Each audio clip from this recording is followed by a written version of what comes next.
It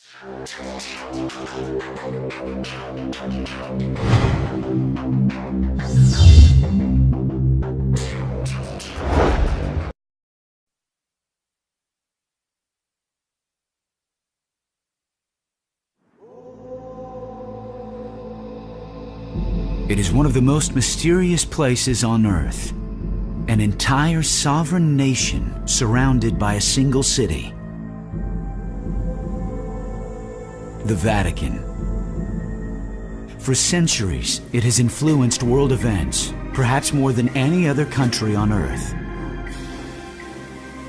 How could the world's smallest country wield such power? Secrets. The secrets it holds behind these very walls. It's a secret place for many reasons, and one is that it gets up to things it doesn't want people to know about. This is the setting for Dan Brown's best-selling book, Angels and Demons. But are dark forces trying to destroy the church, as Dan Brown suggests? I think secret societies evolved at that time and came about through a reaction to the ominous presence of the Catholic Church. Could an ancient cult rise again to infiltrate Vatican security and assassinate a pope? Popes have undoubtedly been murdered. Could this same secret society be planning to take over world governments? The agenda of all secret societies is to rule the masses so that the masses become slaves, fodder, malleable, useful, eliminatable laboratory animals. And does this, the dollar bill, hold the secret to a new world order? We have New World Order right here on our dollar bills, and yet most people are unaware of this. One person is on a mission to uncover the answers to these very questions and more that are raised in Dan Brown's frightening book. Simon Cox, along with other noted experts, are about to tell us what's fact, what's fiction, and what has yet to be revealed.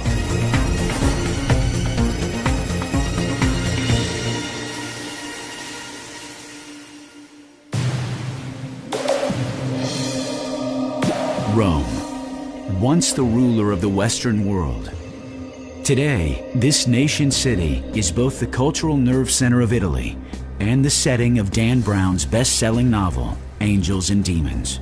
Rome is an amazing place. It's a city that is like none other than I've ever seen. It's a kind of revelation in the sense that at every turn there's something new. It's like a palimpsest, which is a manuscript in which something's been written, but it's been written over a pre-existing text that's been erased, which itself was written over a previous text that's been erased, so that it's layer upon layer, and it's that layering that is the city of Rome, endless and deep.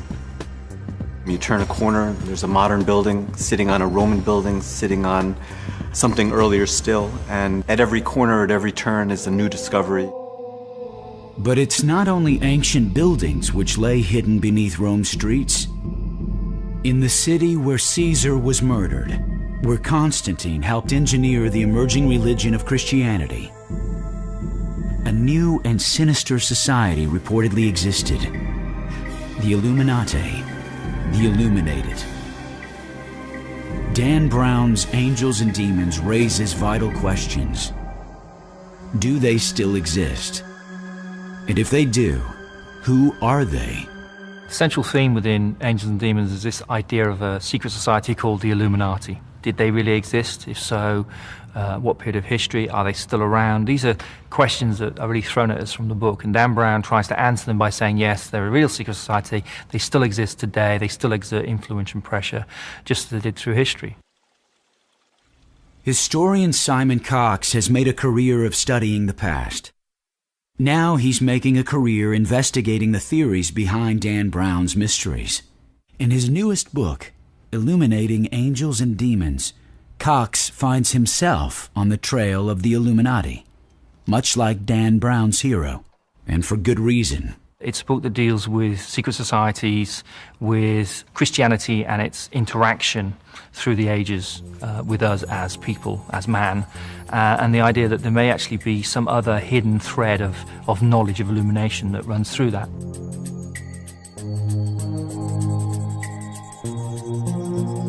In the novel, a secret society known as the Illuminati sets out to destroy the Vatican and alter the course of world events. For writer and conspiracy theorist Jim Marrs, the threat is real. The final goal of the Illuminati is world domination. They go into great detail as to how they're going to accomplish this. They want to educate the young and convert them to their way of thinking. They want to destroy faith and confidence not only in the political systems but in religion.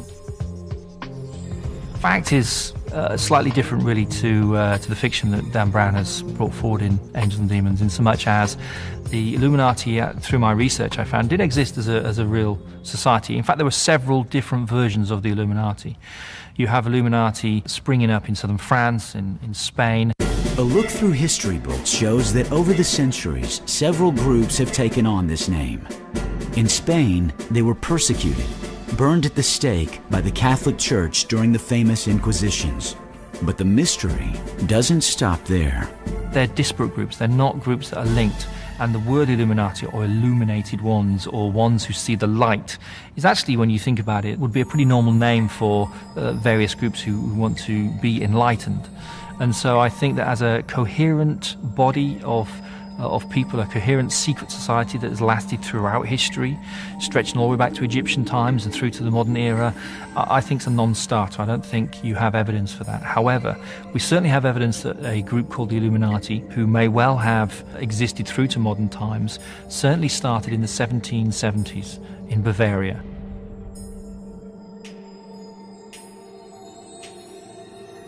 The Illuminati was a secret society supposedly formed in the spring of 1776 by Adam Weishaupt, who had been trained by the Jesuits.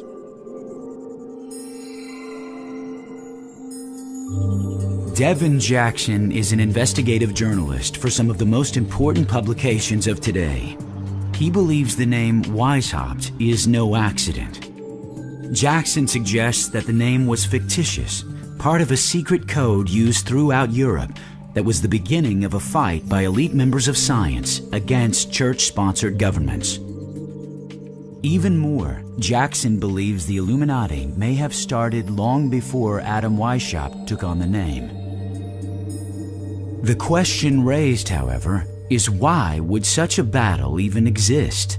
The Illuminati came into existence around the time of Galileo because of having this need to explore further and questioning things. And it was in an age of science was burgeoning and kind of busting out, literally almost, out of the confines of the Catholic Church. And so you had all these people like Galileo and up into the 18th and 19th century when exploration and this need for finding out things, how things worked in nature or in the universe, they just really had that need to find that out. I think in earlier centuries the church probably was anti-science because they feared a conflict between their dogma and scientific knowledge. Did Dan Brown have it right? Could the Illuminati still exist? Could they be trying to destroy world governments? In his investigation, Simon Cox believes the beginning of that answer lies in the very title of Dan Brown's book. A title that may lead us directly to the Illuminati. The book Angels and Demons, I think, is titled so because what you have here in Dan Brown's estimation, I think, is the idea of the study of light and dark. And so you have this study in dualism. On the one side, we're not sure who the angels are. We're not sure whether the angels is the church or science, because this is a book about church versus science. On the other side, you have the demons. Are the demons science? Is it the church? We're unsure about this. And I think that's the reasoning behind the title. I think it's quite a clever title to use. Angels and Demons is a great title. It does sum up very well the duality of the book and the theme of angels that runs through it in the Bernini statues that form the clues that run throughout the book. In Angels and Demons, the Illuminati gather in secret meeting places throughout ancient Rome. Each location anchors a surreptitious trail that Dan Brown calls the Path of Illumination. And each location is filled with Bernini's masterpieces, which allegedly hold clues to this subversive path. including his most famous work, The Ecstasy of St. Teresa. Her hand allegedly points towards this path of illumination. Surprisingly, it forms a nearly perfect cross within the city of Rome.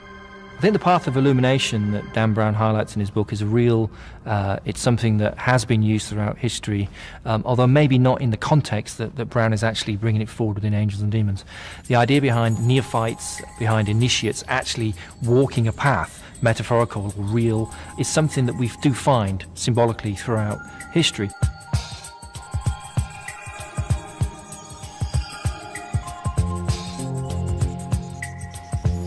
This alleged path starts at Rome's most famous landmark, the Vatican, a site visited by up to 30 million tourists a year. The path then crosses Tiber River to the east, anchored at Santa Maria della Vittoria. To the north, the cross begins at Santa Maria del Popolo and ends to the south at Piazza Navona. Why a cross for a group allegedly fighting the Church? Clive Prince and Lynn Picknett, co-authors of the Templar Revelation, have researched its mysterious origins. Every religious, spiritual, esoteric discipline will talk about a metaphorical path of illumination. Whether this exists in the sense of the Illuminati, a group somewhere, have their own views on this, and you have to be initiated into it and do certain things, perhaps horrible, to receive illumination, is open to question. The Illuminati's scientific beginnings, their rituals, and quest for power are closely tied to the Vatican's own shrouded history. But hidden deep within the Vatican are secret documents which reportedly could be used to destroy the Church. Has the Illuminati infiltrated the Vatican? Have they found the hidden documents? And what will happen if they, or another secret society, finds them?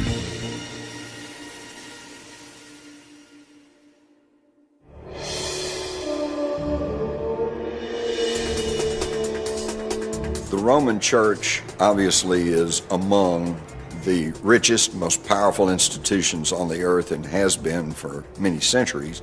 And that's simply because if you go back to the time of the Middle Ages, the Church commanded everything. For over 1,000 years, the Vatican influenced world events while wielding vast control over both kingdoms and royalty.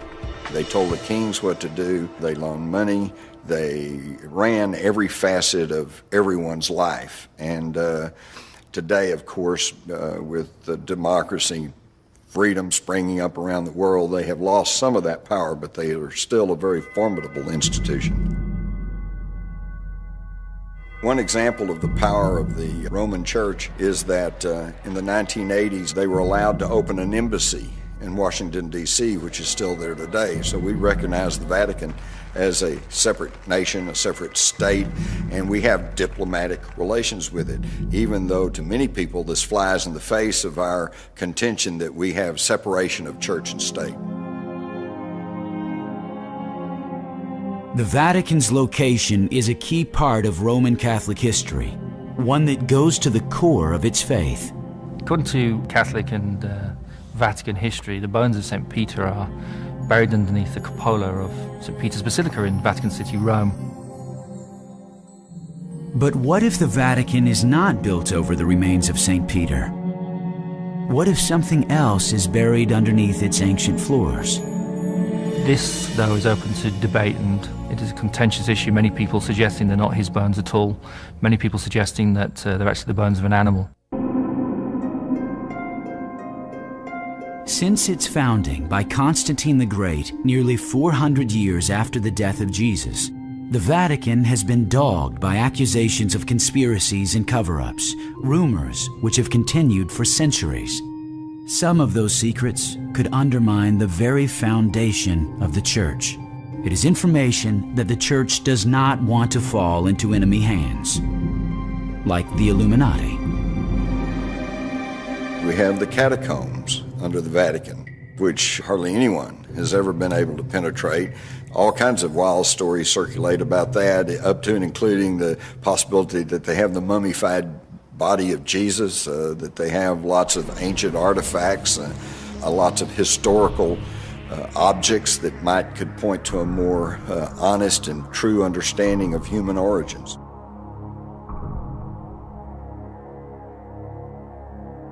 So there is that reality behind it.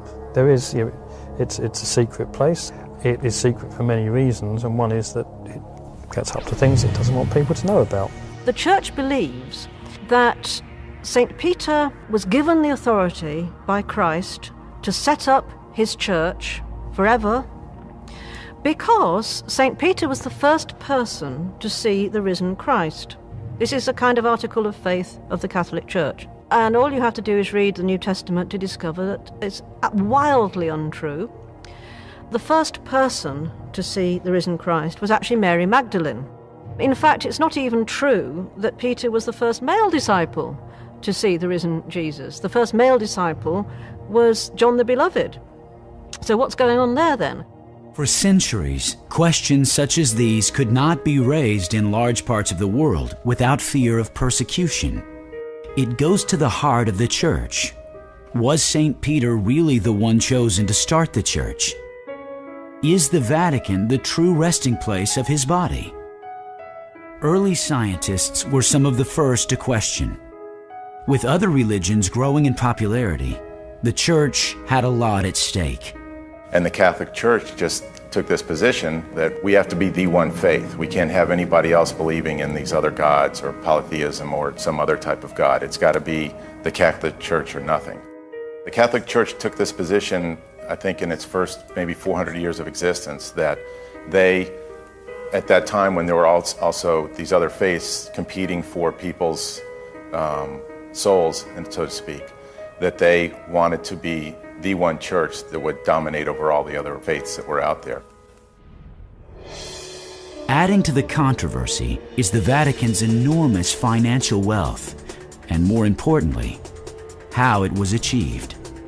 I think the Vatican is secretive about its finances because of the controversy over how much money flows into the church. They don't want to detail how much money they have, how much money they're worth. In fact, it's really amazing, but I have found in my work as a journalist in this country that even local bishops, local priests, they only know their picture, their small piece of the puzzle. They do not have entree to general accounting numbers as to how much money or where it goes or who's getting it or anything else. The Vatican has always been a very secretive place. There's even, well within living memory, there have been sort of great financial scandals involving the Vatican Bank and things like that. This enormous collection of wealth has had one other unintentional consequence: making the job of Pope one of the most dangerous in the world.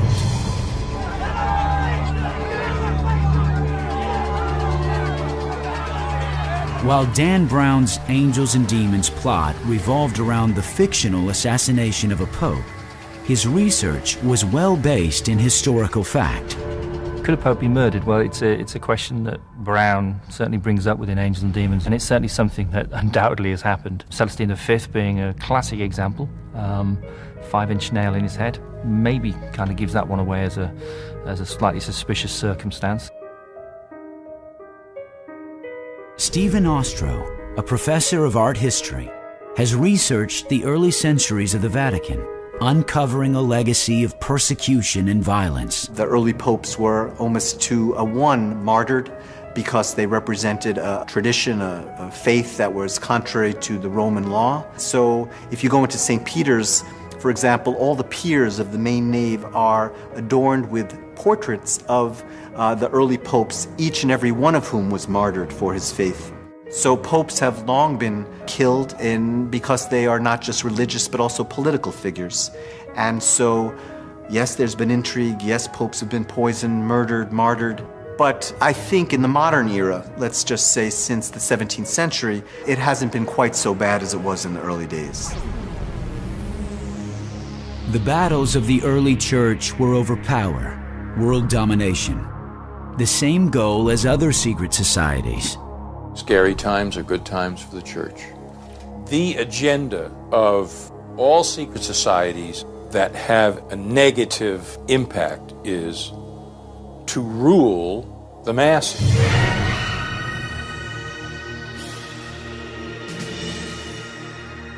So that the masses become slaves.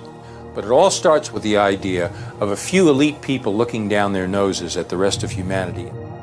This early history of the church was violent, and like other kingdoms of its time, the church hierarchy was filled with hidden agendas by groups competing for world power. A new word developed to describe the concealed schemes of this time. Calling the church a pornocracy is an interesting use of the term. It's not a widely accepted or used term. It literally means government by harlots, by prostitutes, hence the root porno. And it specifically and historically refers to a time in the 10th century, beginning with a fairly inept pope named Sergius III, and a series of popes who ruled by less than moral means. Apparently Sergius I, for example, had a number of competing cardinals killed in order so that he could assume the papal throne. The term got applied then because of these very powerful women, members of the aristocratic noble families of Rome, who kind of held the strings on the papacy and determined who would be pope at any given point, hence the term applied then. Much of this sordid history and internal secret battles is said to be sealed away in this building, 100 yards behind the Great Basilica on the Vatican grounds, the Archives. This sprawling complex is said to house the greatest collection of sacred books and folios in the world. Some have not been seen for centuries. The Vatican libraries extend for approximately 50 miles of books. The collection is enormous. I've been asked what's in the secret Vatican archives, and I must say, I don't know, because they're secret, and they have been secret for so many centuries. In Angels and Demons, Robert Langdon manages to steal a historic document from the archives that he thinks will help find the location of a kidnapped cardinal. Could such a theft be committed? Paul Williams is a theologist and one of the very few researchers ever allowed to pass through the Vatican's tight security and examine its archives. You can't enter with a jacket. You can't enter with an attaché case. You can't even carry a fountain pen. The only thing you can take with you is a graphite pencil and a notepad. When you enter the archives, a cleric will present exactly the document that you've requested. If they've agreed to give you that document, the cleric will remain with you while you study that document. There will be porters and guards behind you, so it would be absolutely impossible to take anything out of that room. Even if you were Harry Houdini, you just can't do it. Such close attention to security and restricted access raises the question, is the Vatican hiding something in its archives? What secrets can be found on its 50 miles of shelf space? There are rumoured to be some fabulous documents in there about the Second World War, about the Pope's involvement, or rather the Pope's non-involvement in the Holocaust and his failure to speak out against the Holocaust. Of course, there must be truly secret Vatican archives because the Church, dozens and dozens of other Gospels, for example, that weren't included in the New Testament, that has stuff in them that would seriously undermine the Church if people knew about it. So presumably there are an awful lot of books that certainly researchers like me would give my eye teeth to see, hidden somewhere in the Vatican. One of the secrets that is reportedly held here comes right from the pages of Angels and Demons.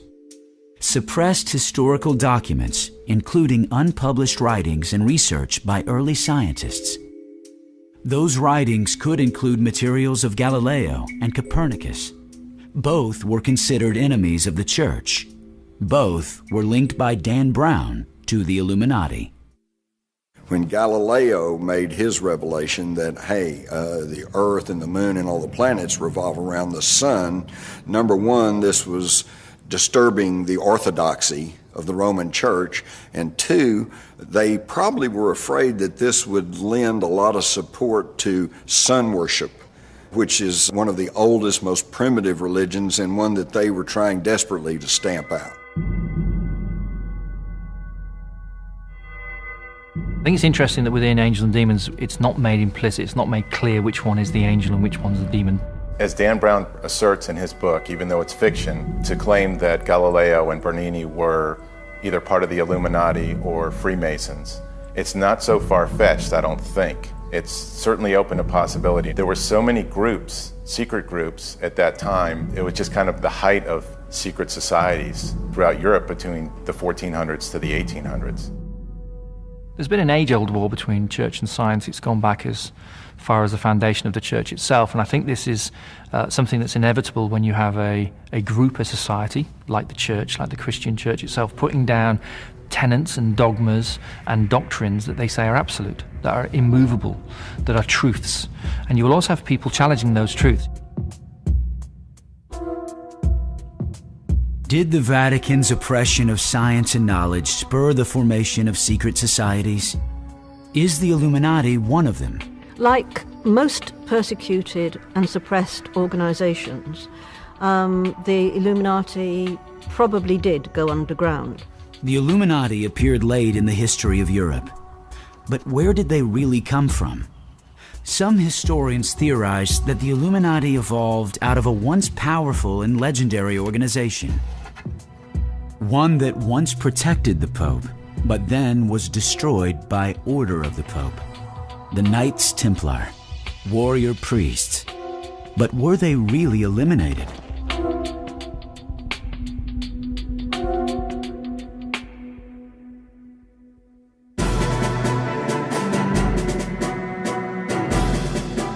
The Knights Templar started out as the Order of the Poor Knights of the Temple of Solomon.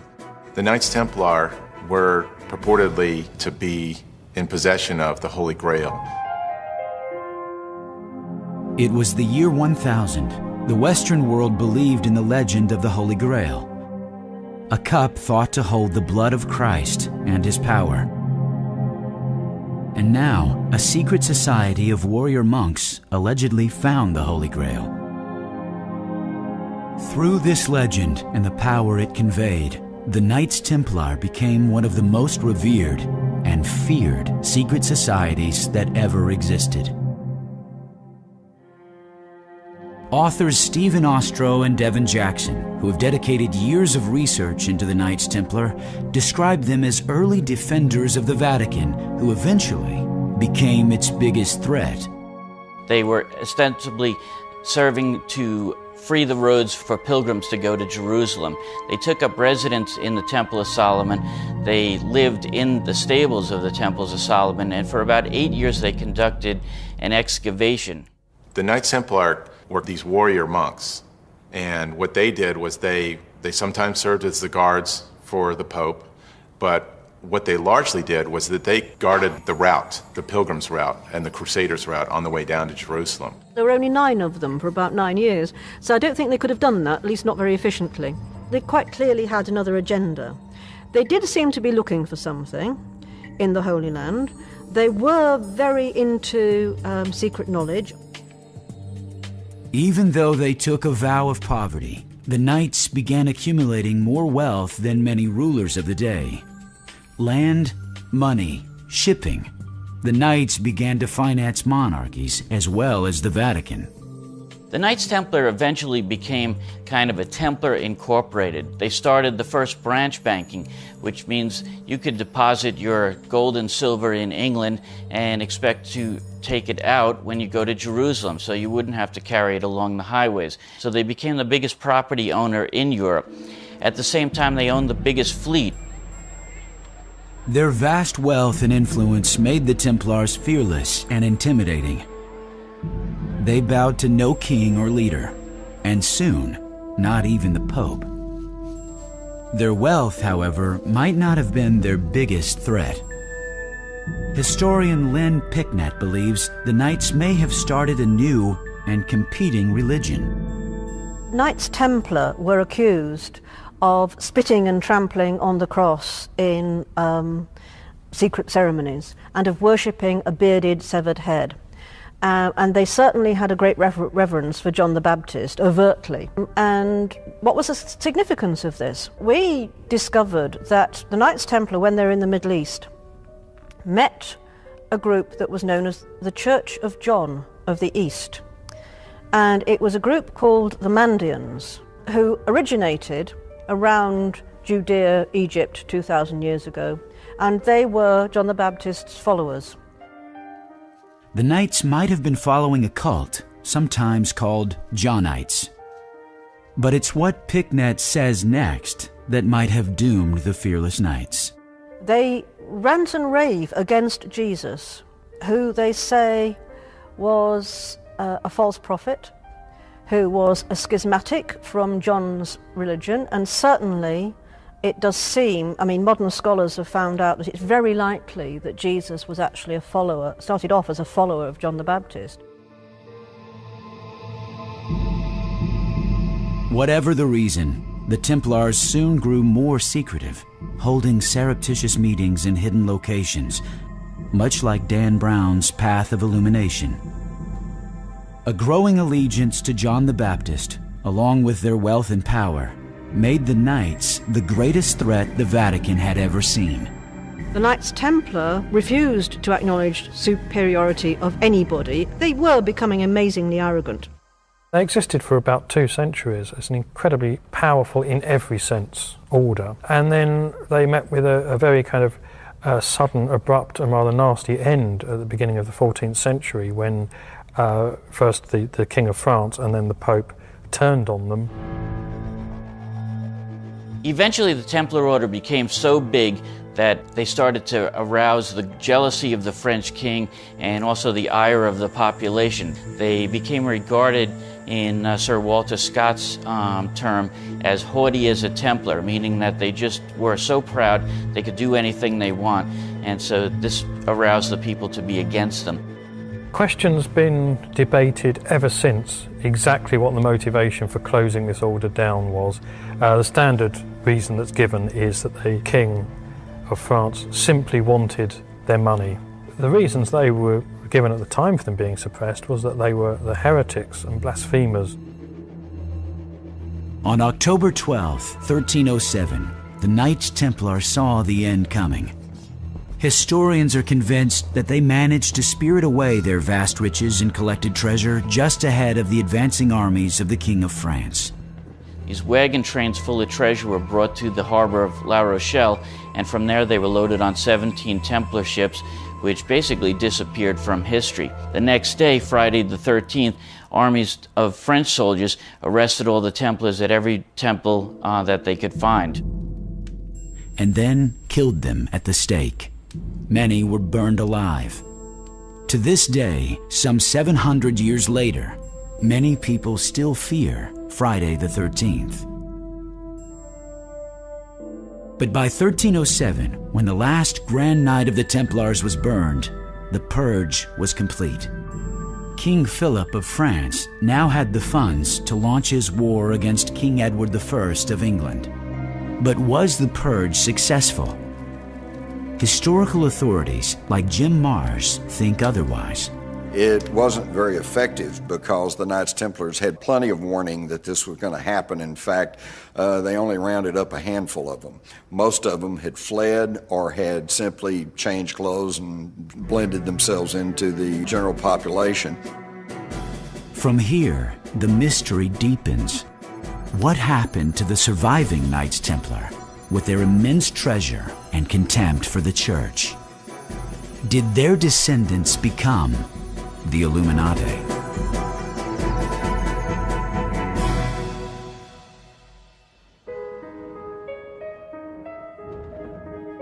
With the Templars supposedly vanquished in the late 1300s, the Vatican regained its standing as the world's most powerful institution.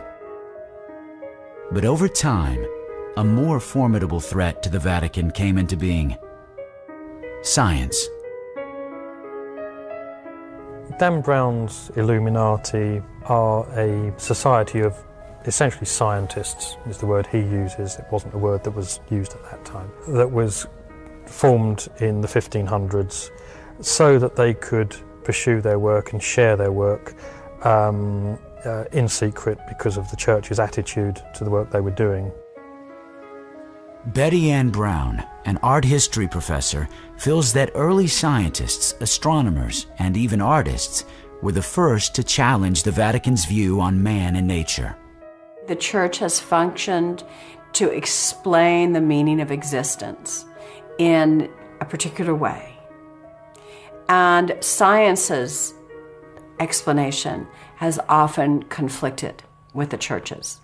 Certainly, that was the reason that Galileo was a threat to the church, because if he suggests that the earth is not the center of the universe, that the earth revolves around the sun, he's challenging the Catholic tenet that the earth was central. There were supporters of Galileo within the church who disagreed with the view that if he was right, it proved these passages of the Bible to be wrong, on theological grounds. So yes, there were those who backed him, but obviously it's the Pope's word that goes at any given time. The Renaissance became a dangerous time to be a scientist. Many paid with their lives, including Giordano Bruno, a brilliant scientist and a follower of Copernicus. He was imprisoned in the very same church as was Dan Brown's heroine, Castel di Sant'Angelo. One of the prime examples of the church coming down hard on scientific thinkers was the story of Bruno, who was a bit of an extremist in some of his views. Bruno was famous throughout Western Europe for developing memory skills, a sensational theory in 1576. And because he believed, like Copernicus, that the earth revolved around the sun, he became an enemy of the church. The church taught that the universe revolved around the earth. And so the church arrested him and imprisoned him for almost 8 years, I believe, and tried to convince him to recant his teachings, and he refused, and in the year 1600 he was burned at the stake. Galileo could have faced the same fate. Like Bruno, he too was put on trial, twice, for his scientific studies. These trials were a central part of Angels and Demons' plot. The story of Galileo is very often misunderstood. There are two trials regarding Galileo. One occurred in 1616, in which he was taken before church officials because he upheld the Copernican theory at that time, that the earth revolved around the sun and that the earth was not the center of the universe. At that time, during his first trial, he was brought there by the scientists from Italy.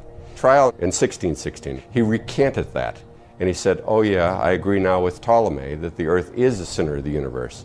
Well, he went back to the university and continued teaching that the earth revolved around the sun. He was brought before the Inquisition in 1632.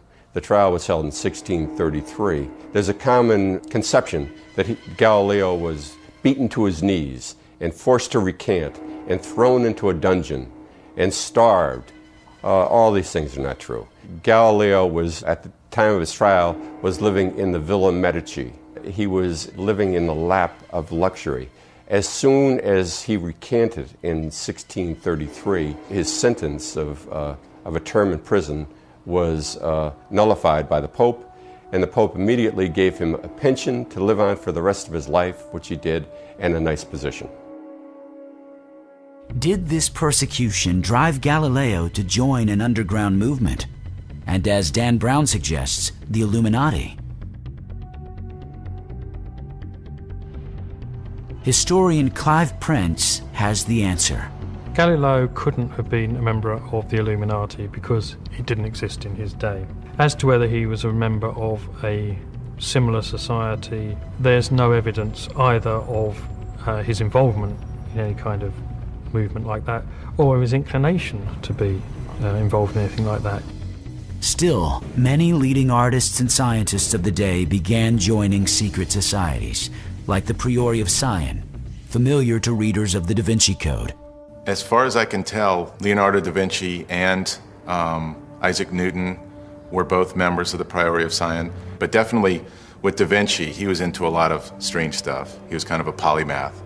And so it makes sense that he would be into that, and he was very much into, in terms of his paintings and his drawings, there was a lot of stuff that's people still don't know exactly what it means, and it probably points to maybe his membership in this or some other group of, secret people.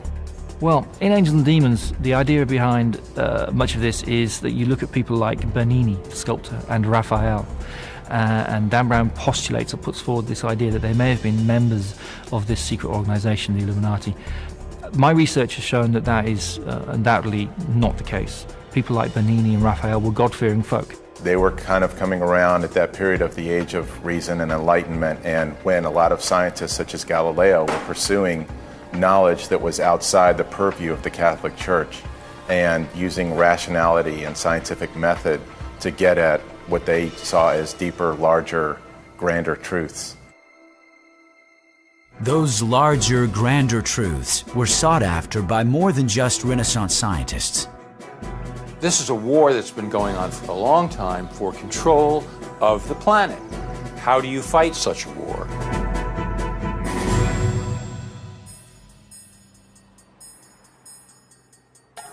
Rome is today, and has been for centuries, the seat of the Catholic Church, which means the fundamental center of the Christian faith.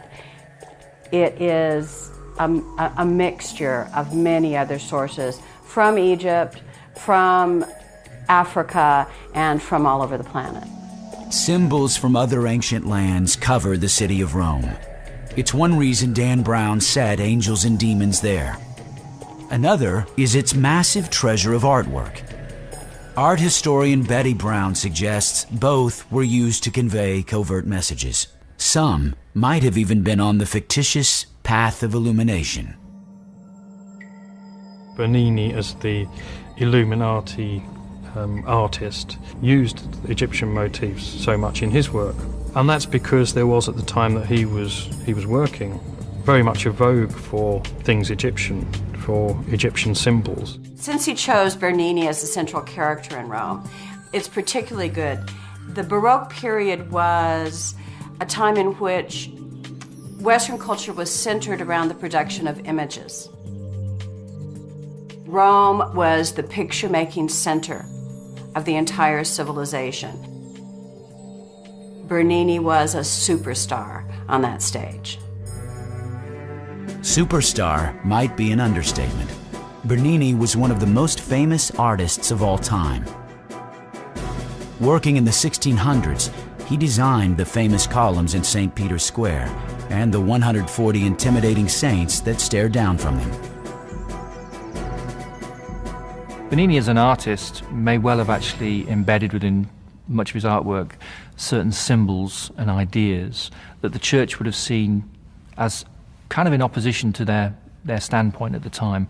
But I think that just like Raphael, Bernini's markers or symbols themselves were really just talking about these new scientific ideas, the ideas of Copernicus and Galileo, and incorporating them within the artwork.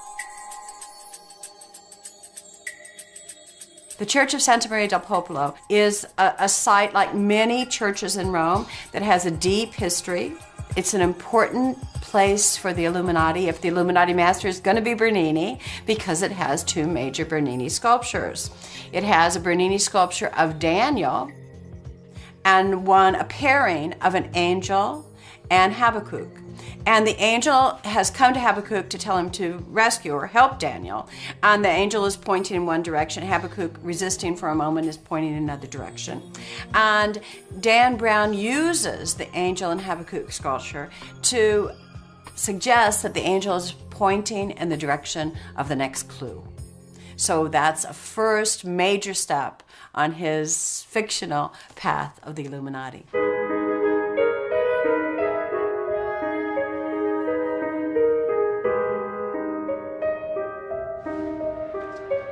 Another location on Dan Brown's path of illumination? Bernini's Four Rivers Fountain. It's the southwestern tip of the path's cross over the Tiber River. And at the center of this Baroque masterwork is this, a large obelisk. Did Bernini purposefully place this pagan object here as some type of signal? The obelisk at the center of the Four Rivers Fountain is another one of the ancient obelisks that were brought to Rome, and it lay in another site of the city, but under dirt and years of debris. The Pope who patronized Bernini and created that fountain was Innocent X, who wanted to create a monument at the center of that piazza, which was, in a sense, his kind of family turf. His family's palace is right adjacent to it. Wanted a monument that marked the center of the piazza and glorified him and the church as well. An interesting question, though, is why Bernini used Egyptian motifs so much in his work. It's a question that has intrigued conspiracy theorists for centuries. In the Fountain of the Four Rivers, each of the human figures represents a river, and so it's accompanied by symbols designating which river that is. Those are the more overt symbols, but Bernini could have hidden all manner of other little tricks in there had he chosen to do so. But it isn't the fountain that has most historians perplexed. It's this sculpture, often considered Bernini's masterpiece. And it's right on the eastern end of Dan Brown's Path of Illumination. It hardly seems like an accident. The Ecstasy of St. Teresa is one of Bernini's most extraordinary works. The sculptural group is the centerpiece of an entire ensemble, a chapel that Bernini designed for the Cornaro family, a wealthy Venetian family. And it illustrates or gives form to one of the most remarkable passages in her writings that describes one of her many encounters with the divine. It's the tip of the arrow that allegedly holds an Illuminati clue: fire, one of the four elements. The Illuminati were early scientists. Earth, wind, fire, and water were the elements with which they worked. And in Dan Brown's book, each was used to kill a cardinal. Did the Illuminati truly use their most important symbols for such a frightening means? Teresa of Avila is a fabulous woman from Christian history. Santa Teresa reformed the Carmelite order, allowing women who weren't incredibly privileged to enter the convent by basically working their way through rather than coming in with such an immense dowry that it would pay for their room and board for their entire lives. She traveled all over Spain founding the convents, and during her life had several visionary experiences. St. Teresa of Avila was in many ways the poster child of the Catholic Reformation, and her experience, her ecstasy, there was this new emphasis on having an emotional experience of piety, an emotional experience of God and of Jesus. This artist outlived 8 popes, 8 benefactors. This allowed Bernini to create much of the most valued artwork throughout the Vatican, including the famous St. Peter's Square. But another Renaissance artist may also have left similar secret messages in his works: Raphael. Only it wasn't with obelisks or spears of fire. And one anchors yet another arm of the cross on the path of illumination. Well, the pyramids in the Chigi Chapel are fairly unique in terms of Renaissance tomb imagery and form. They were actually designed by Raphael, who was the architect and designer of the chapel in the 16th century, the early 16th century. And they were very much meant to evoke the grandeur of ancient Rome and earlier civilizations still. When Raphael designed those tombs, he was very much thinking about the symbolic meaning of the pyramid, going back to Egyptian and ancient Roman culture. And in its form, it embodied kind of perfection on the one hand, and on the other, the idea of salvation and eternity. Dan Brown appropriated this site for the Illuminati as yet another clue: the element of earth. Does this make Raphael a conspirator? I think it's highly possible that any of these incredible creative geniuses could have been a member of a secret society. Certainly could have been true for Raphael, Certainly could have been true for Bernini. And I think that Bernini and Raphael and many of the artists at the time would have been seen in modern terms as reformers. They still relied fundamentally upon the church. They were still God-fearing folk. They would have seen these ideas, the very idea of a secret society, as anathema, but they were reformers and they wanted to bring forward some of these new scientific ideas. And I think that's what Dan Brown is really getting at with a lot of his work within Angels and Demons. While Bernini and Raphael lived long before the Illuminati were known, other symbols on the path of illumination may have true connections to secret societies.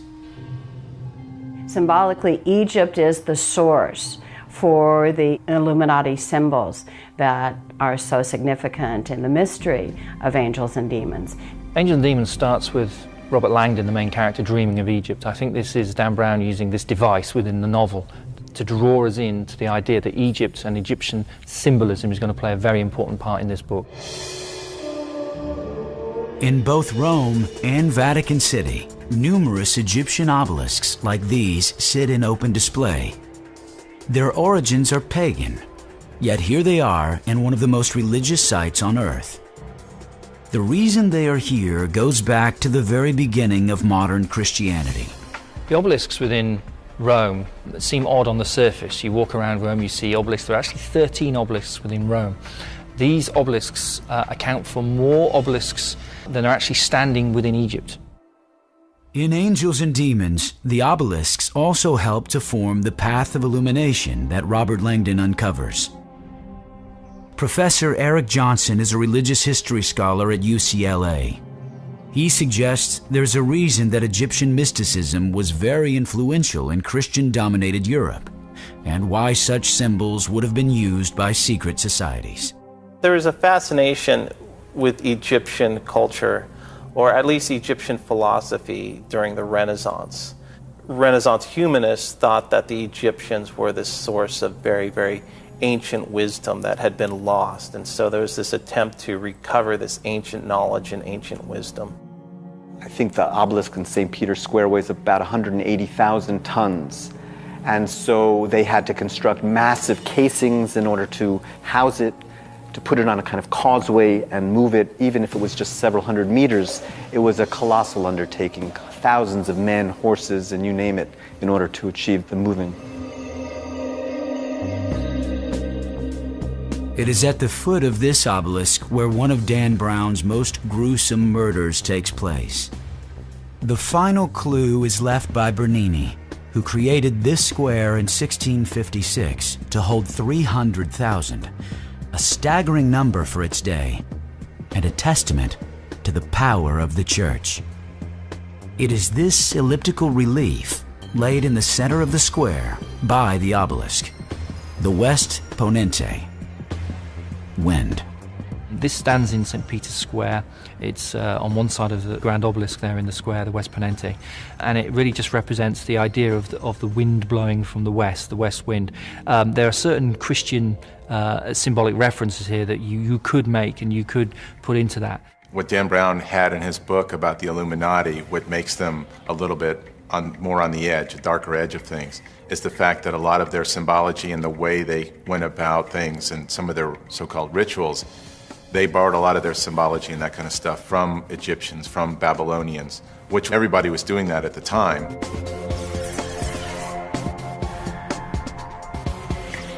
I would probably catch some flack for saying this, but it's quite obvious to any student of the Bible that the Bible, of course, on which Christianity is based, is actually a hodgepodge of ancient oral traditions, old stories. I give you one classic example is the story of Noah and the ark and taking in the animals. This is a story that dates back to the Sumerian tablets that predate the Bible by probably at least 4,000 years.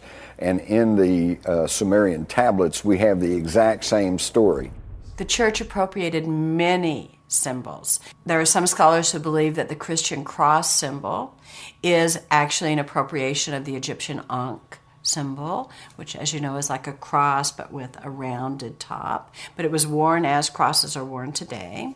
The image of Christ as Good Shepherd, the young boy holding the sheep, That's an appropriated symbol as well from ancient times. Egyptian religion and what we know as modern-day Christianity only fundamentally differ in a few points, really. Egyptian religion was a religion of symbolism. Christianity, you could argue, is a religion of symbolism too. We have the symbol of the cross, for instance, which is probably the best-known symbol that we have in the world today. Experts suggest that one major difference separates Christianity from Egyptian religion: the belief in dualism, especially good and evil. This theme runs throughout Angels and Demons. It also accurately describes the epic battle between the church and science, between the Illuminati and organized religion. The Egyptians really didn't see things in forms of black and white. They didn't see things as a yin and yang type of scenario. It was shades of grey. You had to have one to have the other. Order and chaos, they must sit side by side. Horus and Seth, these two characters from the Egyptian pantheon of gods, must be together in order to give us completeness in the world. But the Christian idea is that you have the good God and you have the devil, and that, one is ultimately totally good and one is totally bad. Well, even Set, the ancient Egyptian god, wasn't totally bad. He had his place in the pantheon of gods and a place in the welfare of men, even representing that part of men and women and representing the balance. The Egyptians were very big on balance, whereas Christianity isn't. In Christian elements of religion, you really do have a definite black and white, and it's used in a very different sense to this idea of balance. You have heaven and hell, you have God and the devil, and it's a case of you must take your choice. You must pick, are you with us or against us? And it's this element to Christianity that really is one of the most fundamental differences to the earlier Egyptian religious iconography. So this is another way in which Rome transformed itself into a sacred center for the entire empire, and so all the gods that were venerated in the empire were venerated in that temple. Later on, after Christianity becomes legalized and then later becomes the official religion of the Roman Empire, it was normal for a lot of these old pagan temples to be reconverted to become Christian.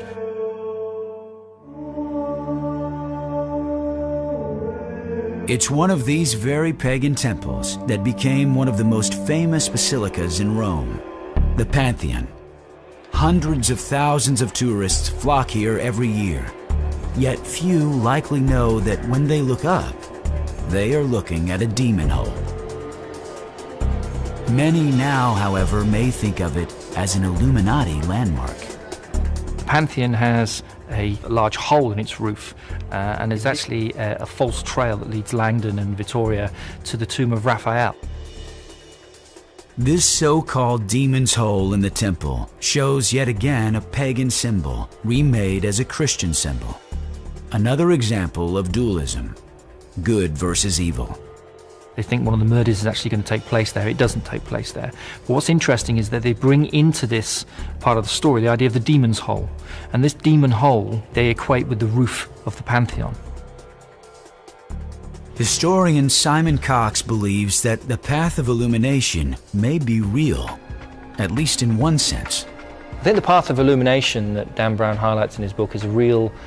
It's something that has been used throughout history, although maybe not in the context that Brown is actually bringing it forward within Angels and Demons. The idea behind neophytes, behind initiates actually walking a path, metaphorical or real, is something that we do find symbolically throughout history. As the Vatican continued to rule, evidence suggests that the Illuminati stayed underground for centuries. Their goal of achieving enlightenment through science would slowly take a dark turn. A grand conspiracy was planned, a plan for world domination.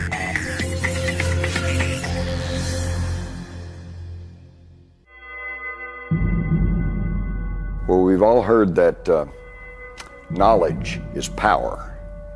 But secret knowledge is even more powerful. And the Illuminati, if they still call themselves that, is a movement whose basic philosophy is the end justifies the means. Conspiracy theorists have concluded that the modern-day Illuminati are a powerful entity in the world today, even if they no longer carry the name. They will do anything to further their agenda. Kill, maim, destroy, lie, cheat, steal, whatever. And this is quite effective because they will pose as anything. They're liberals, they're conservatives, they're fascists, they're communists, they're Democrats, they're Republicans. They're anything that will further their agenda, and this makes for a very, very powerful and effective secret conspiracy. Theorists like Jim Marrs and Paul Williams suggest that the Illuminati's call to arms came with the formation of the most controversial secret society of the last 300 years. The Freemasons, an ancient sect of builders and stonecutters that may date back to Egypt. Freemason was actually a half French, half Anglo term, and it just meant somebody that was free, or frere as in brother, and a mason, which was actually in the building arts. Later on, when they could not be Templars anymore, these masons banded together, and they weren't just masons, they were anybody in the building arts. They would form lodges, and so if a brother mason came from another lodge into your town, you would be responsible to help give him shelter, give him food, and if possible, give him a job to do. Others, like investigative journalist John Rappaport, believe that the Knights Templar never were destroyed. They simply went underground for centuries. But now, Rappaport suggests, the Knights have finally re-emerged and possibly infiltrated the Freemasons. Freemasons, to me, evolved out of the Knights Templar. Knights Templar were partially destroyed by edict of the Pope and the King of France, fled the scene, reformed themselves as a kind of secret society called the Masons, put their Templar past behind them publicly so that no one hopefully would discover that this was a reformulation. When the Knights Templars came back from the Holy Land with all of their newfound wealth and knowledge, they proceeded to work closely with primitive but existing stonemason guilds. And these were stonemasons who would clump together to form a kind of a union and then collectively work to build cathedrals and churches. And so it was the stonemason guilds that were the genesis of the Freemasonry. But the Freemasons as an organization has survived for an incredibly long time, given that even though they didn't set themselves up in direct opposition to the church had a huge fear of that Gnostic-based belief that you could attain this knowledge on your own. Like the Templars before them, the Freemasons became an enemy of the Vatican, who views them as a threat to its sovereignty. Freemasonry has been the target of 17 separate degrees by the Church. It is outlawed by the Church, and members that of the Catholic Church that become Freemasons are subject to excommunication. You cannot be a Catholic and a Mason. From the time of its inception, Freemasonry remained anathema to the Catholic Church. In the United States, it is believed that the Freemasons became established as early as the Revolutionary War. More importantly, author Jim Marrs and others believe they quickly became political players in the fledgling government. According to the Masons themselves, they played a very, very big role. The Boston Tea Party reportedly took place by members of a Masonic lodge who completed their lodge meeting and then went out and dressed up as Indians and dumped the tea into the Boston Harbor. The number of America's founding fathers who were also Freemasons might be a startling fact to many. In the United States during colonial times, Freemasonry was the grease of the economy, that in many cities you had to become a Mason in order to do business. Benjamin Franklin understood that when he went to Philadelphia, that by becoming a Freemason, his newspaper and his printing press would get jobs from the city. John Hancock knew that in Boston, where about a third of the people depended on him for their income, he could trust people if they were Masons, so he would not give a job to someone that wasn't a Mason. George Washington was actually told in a letter by his brother, if he wants to get surveying jobs, to become a Mason, and that would facilitate him getting those jobs. And of the 57 some odd signers of the Declaration of Independence, at least 50 of them were known to be Masons. So there's really not much question that the Masons played a very prominent role in the founding of America. Perhaps it was coincidence, but the founding of the Illuminati in Bavaria appears to come full circle with the founding of America. Did the Illuminati find a sympathetic secret society in the newly formed United States? The Illuminati were founded in a kind of a banner year of 1776. That's their date, and May 1st, no less, kind of International Communism May Day. And they were called the Bearers of Light, Illuminati, from illumination. You kind of find this knowledge about yourself or information through the light. There have in fact been several Illuminati groups. The best known one is the Bavarian Illuminati group, and it's best known because its ideals of liberty, equality, and fraternity, if that sounds familiar, they became fundamental to the Enlightenment that appealed to the founding fathers of this country. With Freemasonry firmly established in both the United States and Europe, the Illuminati reportedly began to secretly expand their power base by infiltrating Masonic lodges. But in 1782, at the Wilhelmsbad Convention, the Illuminati rolled themselves into the Knights Templars and into their creation, the Freemasonry. And this is where the merging of the Illuminati and the Freemasons took place. Some of those lodges have been infiltrated, for example, by Adam Weishaupt, who formed the Illuminati in 1776. He thought a very good way to spread the word was to simply infiltrate and take over certain already established Masonic lodges. And if it is internationally controlled from one point, and if that point has some very dark agenda. Even founding father George Washington, a Freemason, openly feared the Illuminati's infiltration. Interestingly, George Washington said that he believed in the Illuminati conspiracy. He said, but it's nothing to do with Freemasonry.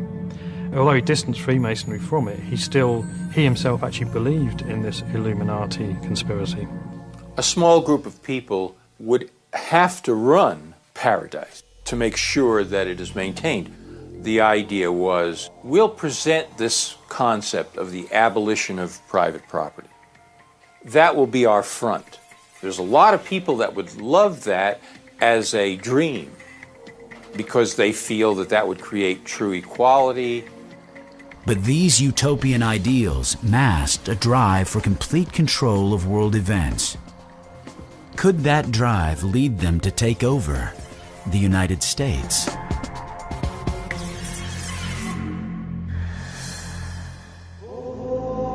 While the Illuminized Freemasons were expanding their ranks globally, the Roman Catholic Church had slowly declined in wealth, power, and influence.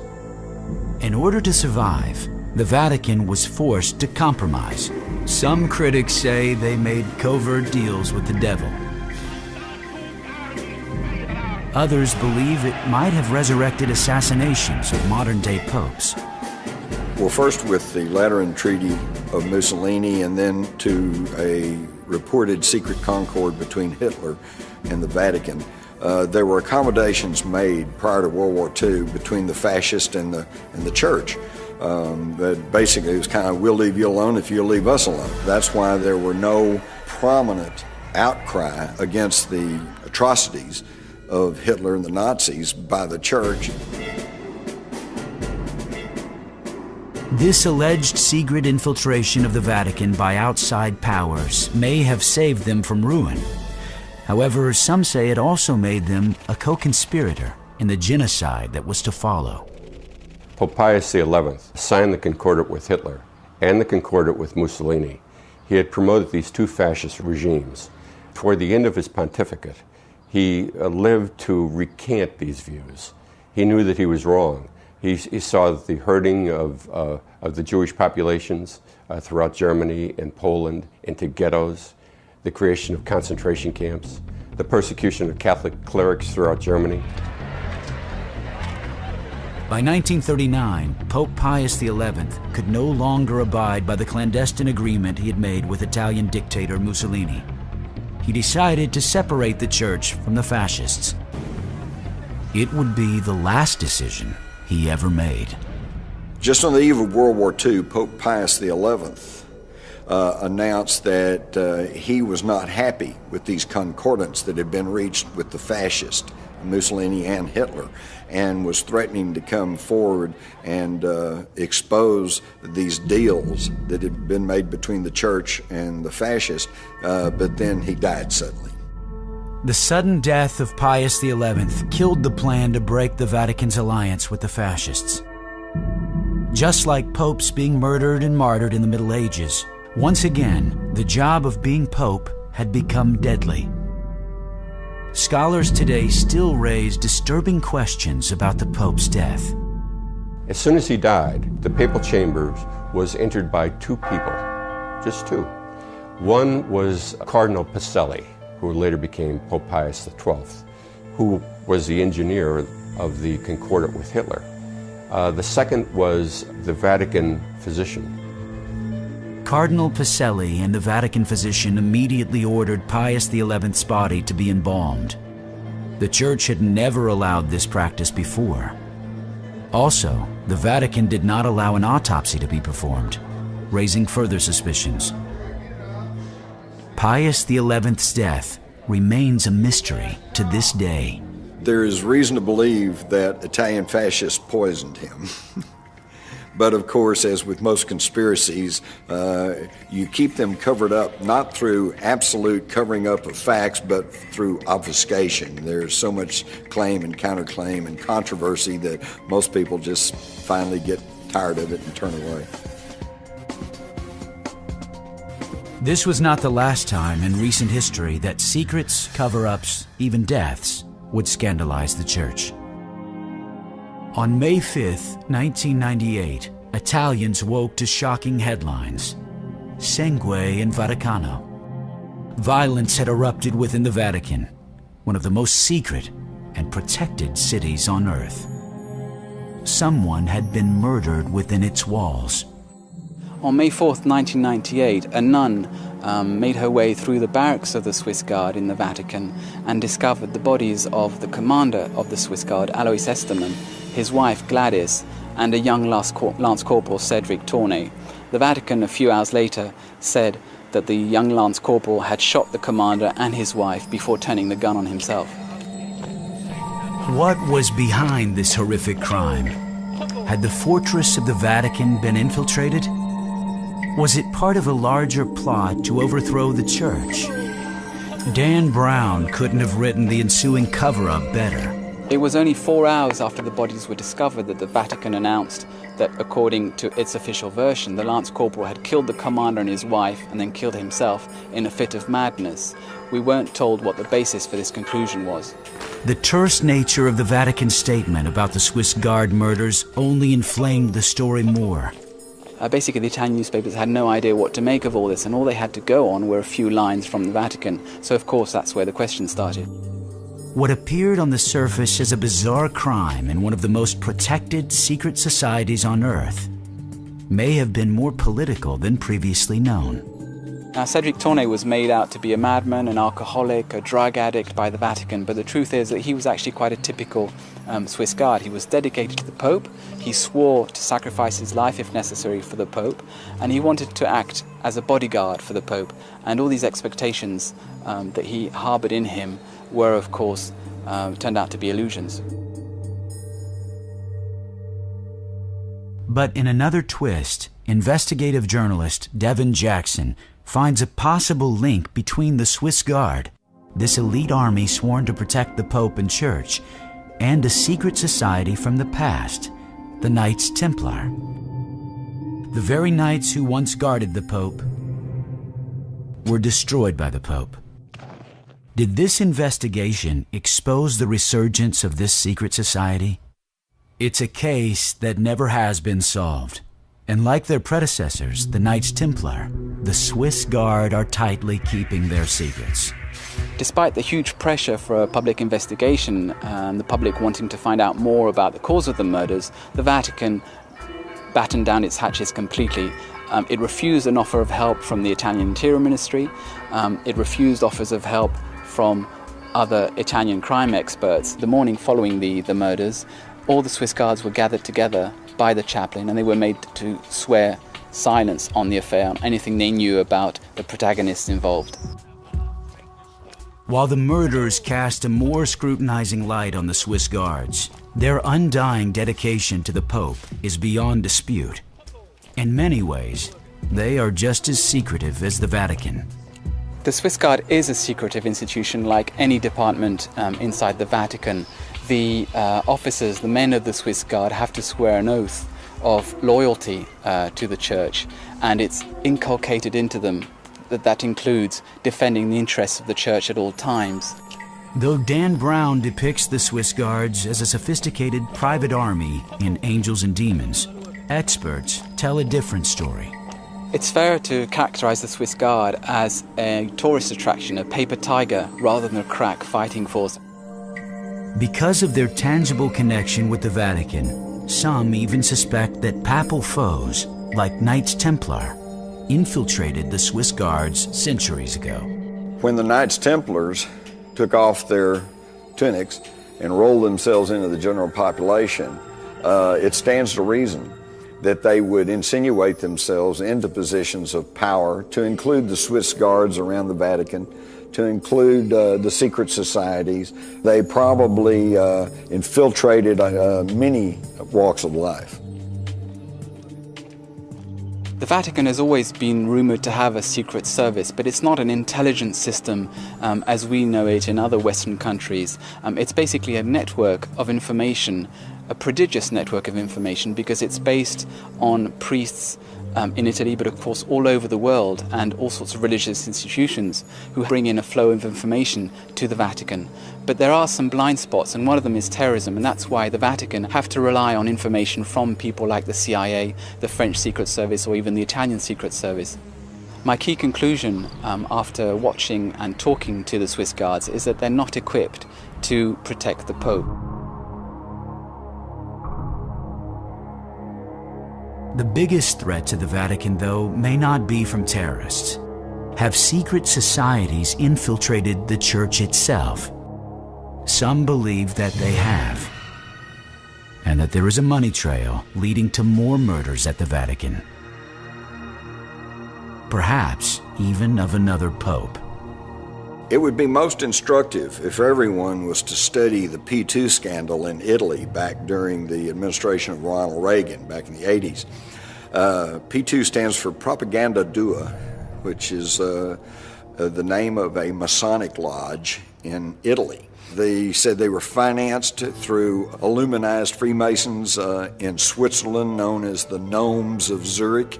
It was a heck of a story, and it was big news in Europe, but over in America, we barely got to hear much of anything about it. The Propaganda Dua had close business relations with the Vatican Bank, which was headed by Chicago-born Archbishop Thomas Marcinkus.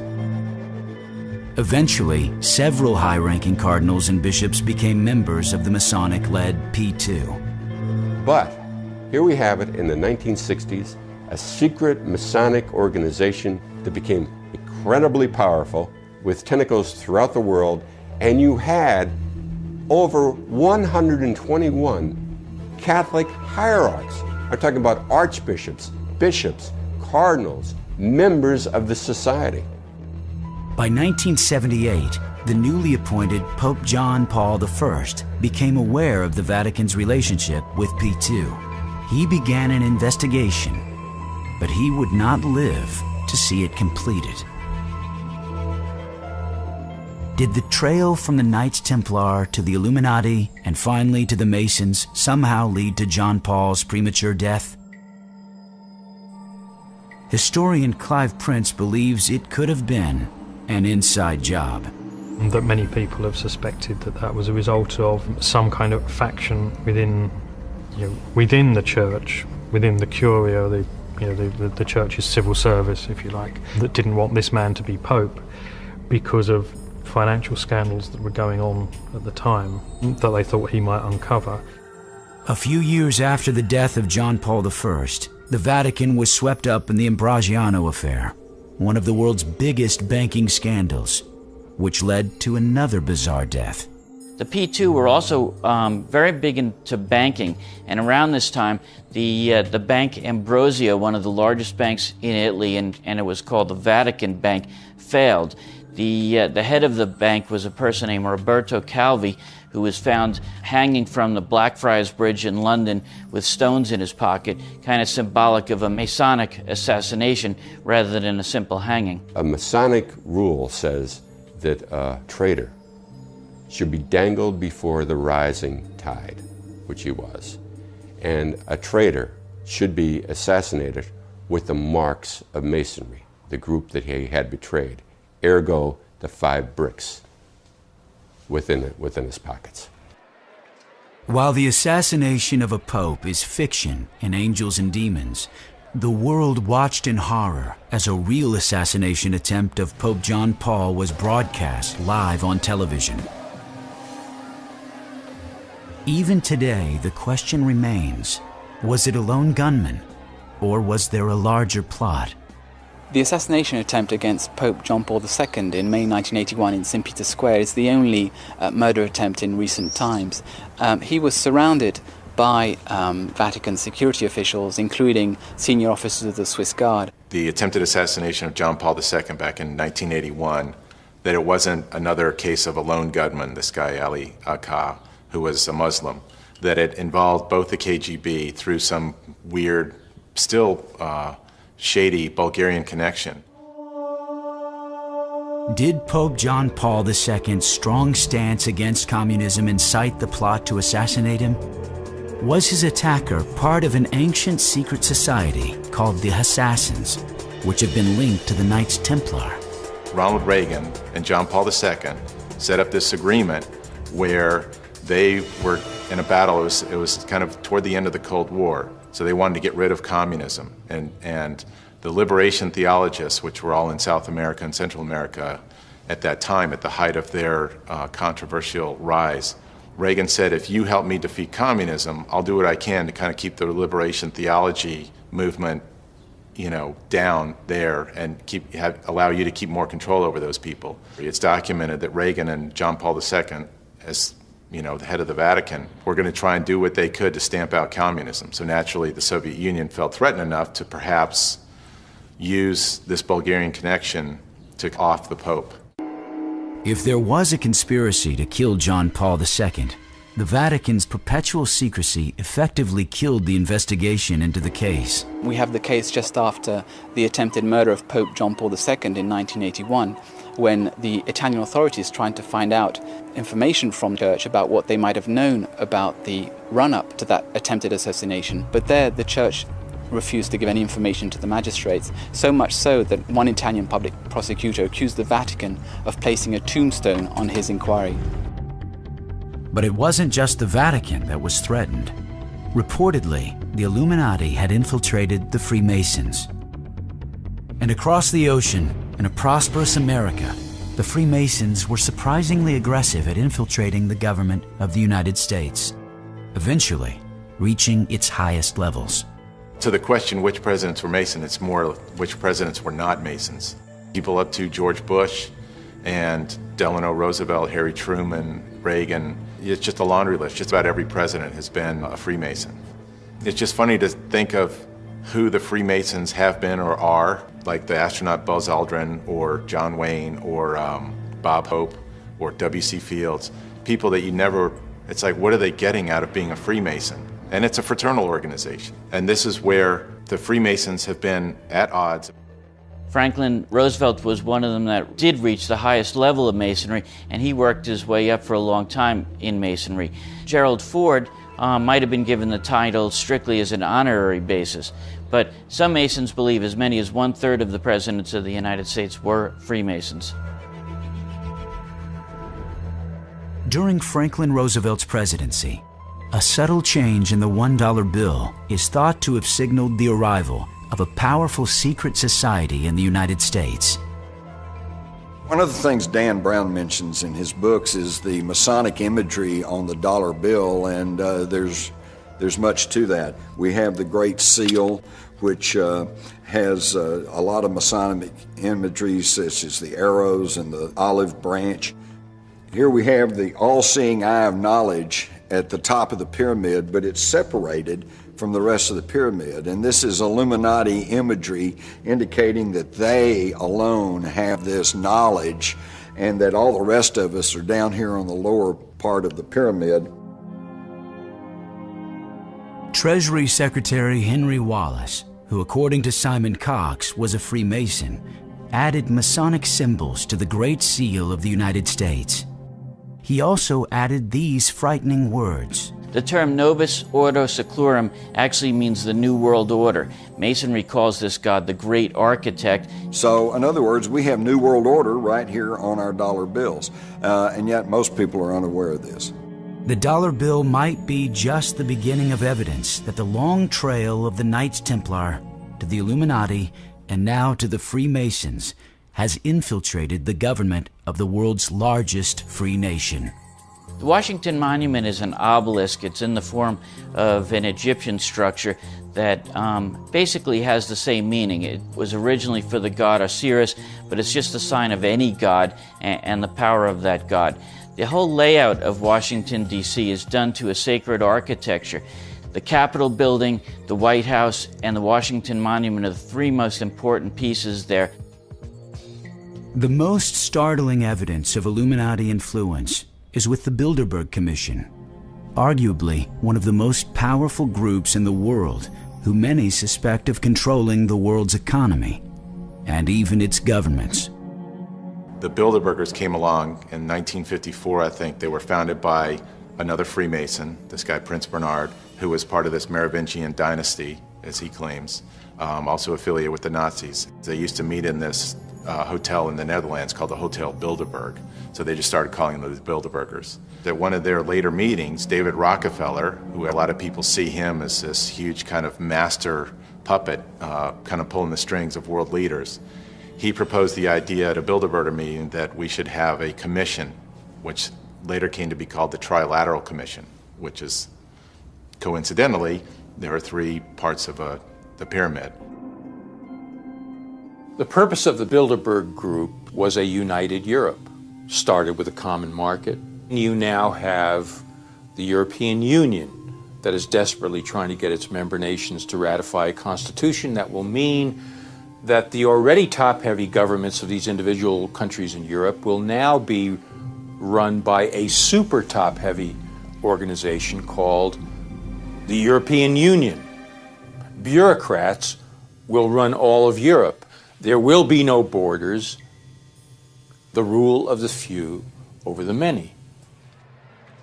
There's a great deal of secrecy, especially with the Bilderbergers. There's a great deal of privacy of what goes on within the Council on Foreign Relations and the Trilateral Commission.